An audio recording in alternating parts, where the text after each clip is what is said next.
What would you do if the man who promised to love you forever walked out on you at 9 months pregnant, suitcase in hand, and said those brutal words, "I'm in love with someone else"? My name is Sophia Loren, and that nightmare was my reality. 3 years of marriage to Marcus Reed, 3 years of building dreams, planning a family, and in one cold evening, he shattered it all. I was huge, exhausted, feet swollen like balloons, heart racing with excitement for our baby girl. He came home late, avoided my eyes, then dropped the bomb. "This isn't working, Sophia. Vanessa makes me feel alive again." Vanessa, the woman he'd been seeing behind my back. He packed while I sat on the couch in tears, begging him to stay for the baby, for us. He didn't even look back when the door slammed. Before with this video, please like, subscribe, and turn on the notification bell for updates. Have you ever felt your world collapse in slow motion? That silence after he left was deafening. I cried until I had nothing left, alone in our apartment that suddenly felt too big. But here's the part Marcus never knew, the secret I kept even from him. My quiet, unassuming dad, Victor Loren, wasn't just a supportive father. He owned Loren Enterprises, a $33 million company empire built from nothing. I stayed low-key to live a normal life, to prove I could make it without the money. After Marcus left, that hidden power became my lifeline. I didn't just survive. I rose, remarried, raised my daughter, became unstoppable. And years later, when Marcus called me, desperate, broken, completely clueless about who I'd become, what he said next destroyed him in ways he never imagined. But what came next would change everything, and no one saw it coming. Picture this: 9 months pregnant, belly so big I could barely breathe, and the man I loved more than anything looks me dead in the eye and says, "I'm leaving you for Vanessa." Just like that. No warning. No real explanation. Marcus stood in our living room, phone buzzing with her texts, and told me I'd changed. That pregnancy made me boring. That Vanessa understood him in ways I never could. I begged. I cried. I grabbed his arm and asked how he could do this to our baby girl. He shook me off like I was nothing. "This isn't what I signed up for," he said. Then he dragged his suitcase to the door. The slam echoed for hours. I collapsed on the couch, contractions starting from the stress, sobbing so hard my whole body shook. Have you ever been abandoned when you needed someone most? That loneliness hits different when you're about to become a mother alone. He didn't even call to check if I was okay.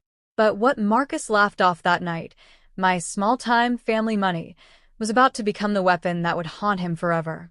Because while he ran to his new life, I made one call that flipped everything upside down. What if the life you hid to feel normal suddenly became the only thing that saved you? The night Marcus left, I sat in the dark for hours, contractions building, fear choking me. Then I picked up the phone and called the one person I swore I'd never lean on for money, my dad, Victor Loren. "Dad," he left me. 9 months pregnant. Alone.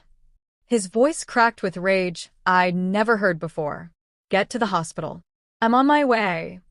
Within hours, the truth spilled out.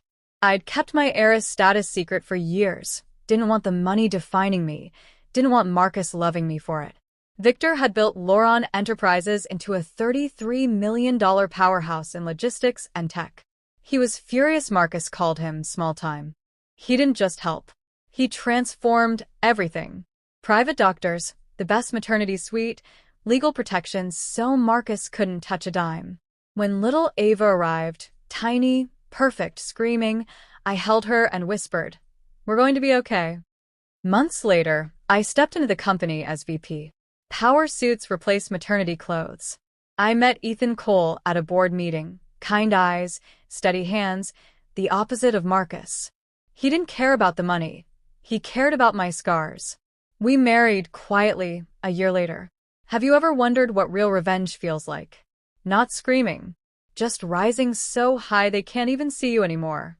But while I built this new empire, Marcus's perfect life with Vanessa started cracking.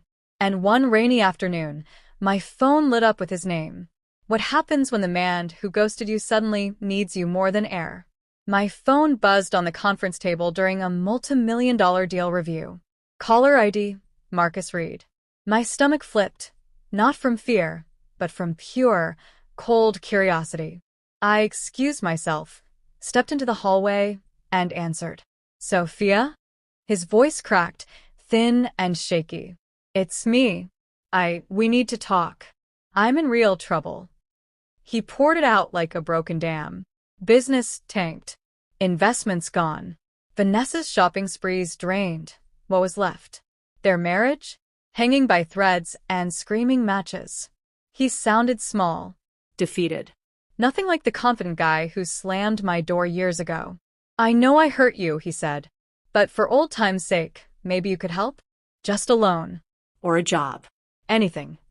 I stayed silent for a beat, letting him squirm. Then I asked the question that burned in me. Do you remember telling me I wasn't enough? That our baby wasn't worth staying for? He stammered excuses. I was young. Stupid. I regret it every day. Have you ever heard regrets so fake it almost sounded real? I almost laughed. But I wasn't done listening yet. Because what he said next made the perfect setup for the bomb I was about to drop. Ever wonder what true power feels like? It's not yelling. It's calm. It's control. I took a slow breath, then spoke the words I'd rehearsed in my head for years. Marcus, you left me at 9 months pregnant. Called me boring. Said our baby wasn't worth staying for. You showed me Vanessa's texts right in my face. And now you call asking for help. Silence. Heavy. Broken only by his shaky breathing. Then I dropped it. You thought you traded up. But you had no idea who I really was. My dad? Victor Lauron. Lauron Enterprises. $33 million in assets. I'm not struggling, Marcus. I'm vice president. I'm remarried to a man who actually stays. Our daughter, Ava? She's 4 now. Smart. Happy. And she has everything you tried to take away. He gasped. Sophia, what? You're rich. Richer than you ever dreamed. And guess what? Your failing business? We've been watching it. One call from me, and it could be acquired. By us. His voice cracked. Please. I'm sorry. I was wrong. I smiled for the first time in that conversation. Sorry doesn't rebuild what you broke. But hearing you beg?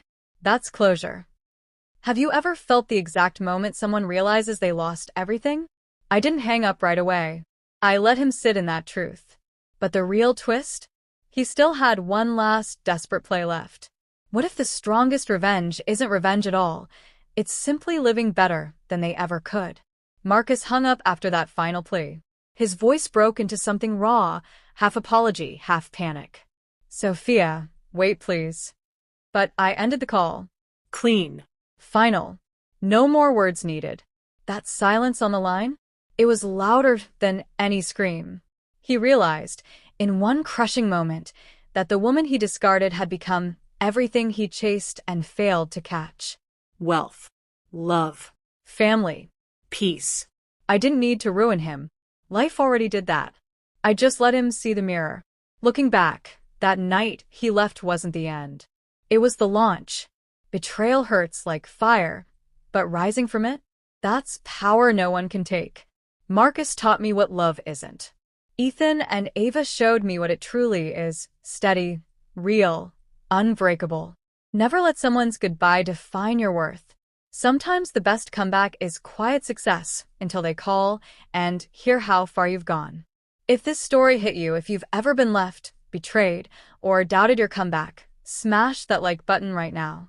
Subscribe for more raw, real revenge stories that actually happened. Drop in the comments, what's your glow-up moment? Turn on notifications, the next one's even wilder. Thanks for staying till the end. You just witnessed karma in slow motion. See you soon.